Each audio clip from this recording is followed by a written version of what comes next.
भीजे चुनरिया प्रेम रस बुंदन, आरत साज के चली है स्वागिन, पिया अपने को ढूंढन। काहे की तोरी बनी चुनरिया, काहे के लागे चारों कुंदन। पांच तत्व से बनी रे चुनरिया, नाम के लागे कुंदन। चढ़ के महल खुल गई किवरियाँ, दास कबीर लागे झूलन। ये कबीर की जो शब्द हैं ये वैसे कविता के नहीं हैं, किसी ने बैठ कर के कविता लिख दी। एक तो बैठ कर के कवि लोग कविता करते हैं, कोई भजन कर देता है, कोई शब्दों के तार तुक मिला देता है। लेकिन कबीर की वाणी है, चाहे मीरा की वाणी है, चाहे भक्त की जो वाणी है, वो हृदय से आती है। उसमें हृदय के भाव होते हैं, और जो हृदय के भाव जो होते हैं वो ही उसी से जीवन चलता है, उसी से जीवन में रस आता है। वो जीवन की सच्चाई होती है उसके अंदर। और जैसे कोरे शब्द हैं, सिर्फ कंठ से ही आ रहे हैं, जिसका हृदय में कोई लेना देना नहीं है, वो तो निरुक्ष होते हैं, उनमें रस नहीं होता। हृदय से जो चीज़ आती है उसमें रस होता है। हृदय से चाहे तो दुख से आए, चाहे विरह से आए, पीड़ा से आए, चाहे प्रेम से आए, जो उसमें से भीग कर के आएगा उसमें पूरी कसक होगी, उस शब्दों का पूरा असर होगा। और वो जिसके जीवन में आएगा, जो सुनेगा, उसको भी प्रभावित करता है। जैसे दुखी आदमी, बहुत ज़्यादा दुखी आदमी के पास आप बैठोगे तो वो थोड़ी देर ही आपको शब्द बोलेगा, उससे आप दुखी हो जाओगे, आप भी रोने लगोगे। दुखी वाले व्यक्ति जो सच में ही दुखी है हृदय से, उसके पास आप थोड़ी देर बैठ करके दुखी हो जाओगे, क्योंकि उसके जो शब्द हैं वो हृदय से आ रहे हैं, वो दिल को वो मार करेंगे, वो उस दिल और दिमाग को भेदते हैं। इसी प्रकार कोई बहुत गहरे प्रेम में डूबा हुआ है, परमात्मा के गहरे प्रेम में जो डूबा हुआ है, उसके जो शब्द जो है वो प्रेम में भिगो देते हैं। इसलिए संतों के पास में बैठने से, भक्तों के पास में बैठने से, महापुरुषों के पास में बैठने से जो सत्य है, जो प्रेम है, उसकी झलक हमारे अंदर भी आनी शुरू हो जाती है।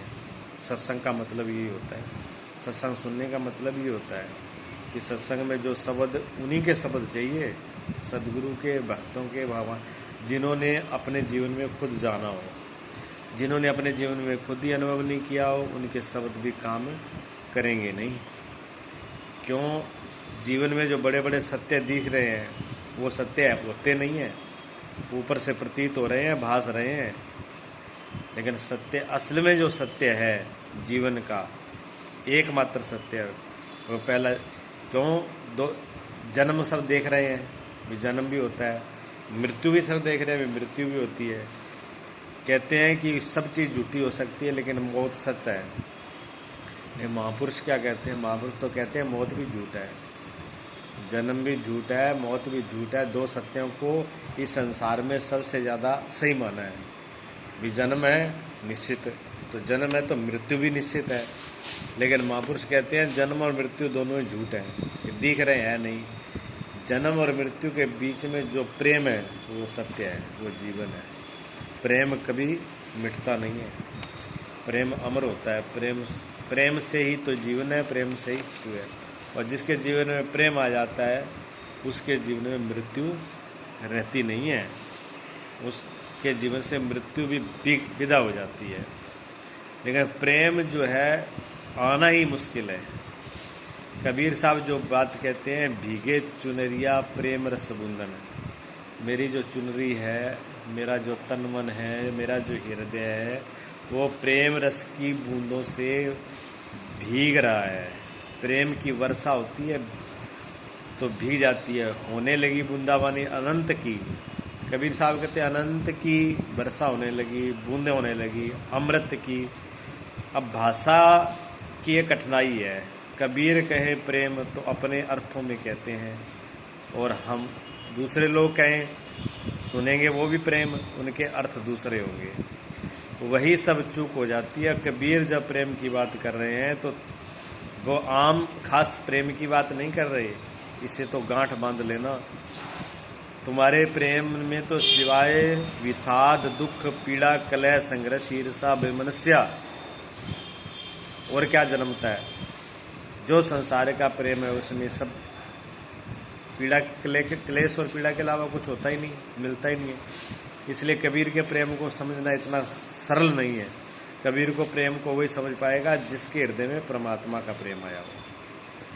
तुम्हारे प्रेम में कभी फूल खिलते नहीं, कांटे कांटे लगते हैं, ये किसी और ही प्रेम की बात है जिससे तुम अपरिचित हो और जिससे परिचित होना जरूरी है। जिससे परिचित होने का नाम ही धर्म, योग, तंत्र, ध्यान, जिससे परिचित होने की व्यवस्था सदियों से बुद्ध पुरुषों ने निर्मित की है। तोड़ना है तुम्हारे प्रेम से और जोड़ना है किसी अनूठे प्रेम से। कबीर साहब जिस प्रेम की बात कर रहे हैं वो ये जो संसार का प्रेम है, संसार का प्रेम नहीं होता। इसमें मोह है, ममता है, राग है, स्वार्थ है, बहुत सी चीज़ें स्वार्थ से जुड़ी हुई हैं। इसलिए पीड़ा हो जाती है, क्योंकि जब वो है बीज ही सही नहीं है तो फल कैसे सही आएगा। जब बीज बोया था वो बीज बोने में ही गड़बड़ हो गई। बीज ही हमने कांटों का बो दिया, अब इच्छा कर रहे हैं कि फूल पत्तियां उसमें लगें, फूलों की सुगंध मिले। तो गलती में हमने अपने स्वार्थ में, अपनी इच्छा में, अपनी चाह में हमने उस बीज को गलत बो दिया। जब गलत बो दिया तो उसका परिणाम गलत ही होना है। जब हमें हमारा रोना कब होता है? लास्ट में होता है, जब हाथ में कुछ नहीं रहता तब हम रोते हैं कि हमारे हाथ में कुछ लगा नहीं, हमने गलत किया। लेकिन हम ये भूल जाते हैं कि परिणाम वही आता है जो शुरुआत की है। परिणाम तो वही मिल कर के आएगा।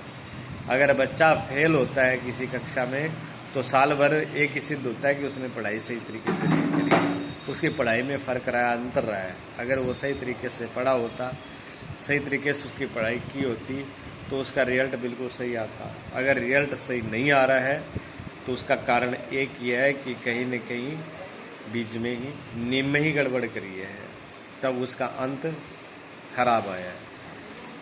अंत तभी गड़बड़ होता है या शुरुआत गलत हो, लेकिन शुरुआत में पता नहीं चलता। जहाँ तिराया होता है वहाँ से रास्ते निकलते हैं। शुरुआत में फल नहीं दिखता है। जब रास्ते निकलते हैं तो वो रास्ते दोनों बिल्कुल जुड़े होते हैं, उन रास्तों को अलग अलग नहीं होता। और जैसे ही वो रास्ते जहाँ से अलग हुए हैं वहाँ तो बिल्कुल एक जुड़े हुए हैं। इसलिए कोई आदमी जल्दी से सोच भी नहीं पाता कि ये रास्ते इतने अलग हो सकते हैं। लेकिन वो रास्ते जब अलग अलग हो जाते हैं उनकी दिशा बदल जाती है। एक रास्ता पूर्व एक पश्चिम को हो जाता है, इतना अंतर आ जाता है उसमें। जब आगे चल करके दूरी आती है तब। ट्रेन देखी आपने, ट्रेन जब पटरी बदलती है तो जहाँ बदलती है वहाँ बिल्कुल पता ही नहीं चलता भी ये बदल गई यहाँ से। वो तो जानकार लोग हैं, उनको पता लगता है, नहीं तो कब ट्रेन ने दूसरी पटरी बदल ली ये भी पता नहीं चलता। क्योंकि जब बदलती है एक साथ सटके जुड़ी होती है, वो नेक सा फर्क होता है। नेक सा बस बदलाव किया कि पूरी दशा बदल गई। इसी प्रकार परिणाम तो बाद में है, परिणाम बहुत दूर बाद में है, मालूम नहीं पड़ता, लेकिन परिणाम में समझ पाता है आदमी। और जब परिणाम में समझता है तब तक बात खत्म हो गई। समझना तो शुरू में था ना, जहाँ समझना चाहिए था वहाँ तो समझा नहीं, और परिणाम में समझा तो मतलब खत्म है। फिर क्या है? जब चिड़िया चुगे खे तो पछतावे क्या होता है? चिड़िया चुगने के बाद पछतावे से कोई मतलब नहीं है। वो तो चिड़िया खेत के रहते रहते रखवाली हो गई तो ही समझो, उसके बाद में पछतावे से कोई मतलब नहीं रहेगा। भीगे चुनरिया प्रेम रस बुंदन, कबीर कहते हैं नाच उठाऊं मैं मस्त हो गया हूँ किसके? परमात्मा के प्रेम। इस भक्ति के रस में, इस रास्ते पर जैसे मैं अपने हृदय में डुबकी लगाई है, अंदर गया हूँ, समाधि में गया हूँ, मैं नाच उठा हूँ, मगन हो गया हूँ, मदमस्त हो गया हूँ।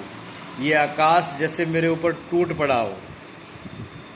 ओए कैसा प्रेम है, मुझे भिगोए चला जा रहा है। कबीर साहब कहते हैं कैसा प्रेम है कि मैं इसमें भीगता ही चला जा रहा, मैं इसमें जितना बचना चाहूँ उतना और डूबता हूँ। रास्ते, परमात्मा के रास्ते पर व्यक्ति एक बार चल पड़े फिर वो जितना बचेगा उतना ही डूबेगा, फिर बचेगा नहीं, छूट नहीं सकता। वो जितना छूटेगा उतनी बेचैनी बढ़ेगी उसकी, वो बेचैनी और उसके प्रेम को बढ़ाएगी और उसको तरफ आकर्षित करेगी और खींचेगी। बेचैनी भी उसको बढ़ाती है। एक बार परमात्मा से जुड़ने के बाद छूटने का उपाय नहीं है, फिर तो उसको आगे से आगे बढ़ना ही पड़ेगा। पीछे लौटने का कोई उपाय नहीं है। वही कबीर कह रहे हैं कि मैं अब समझ नहीं पा रहा हूँ, भीगता डुबोए चला जा रहा हूँ, चारों तरफ से कैसे प्रेम की बूंदाबांदी हो रही, चारों तरफ से खुशी की बस रस दहार बह रही है, मुझे रस ही रस अनुभव हो रहा है। और ये होता है जब कोई इस रास्ते चलता है। इस होने के लिए भूमि तैयार होना चाहिए, आगे वाले ज़मीन तैयार होने।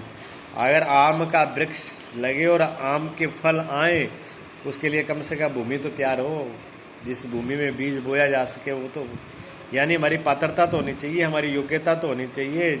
जिसकी योग्यता हीरे पाने की नहीं है, उसे हीरा दे भी दो तो जल्दी उसको गंवा देगा।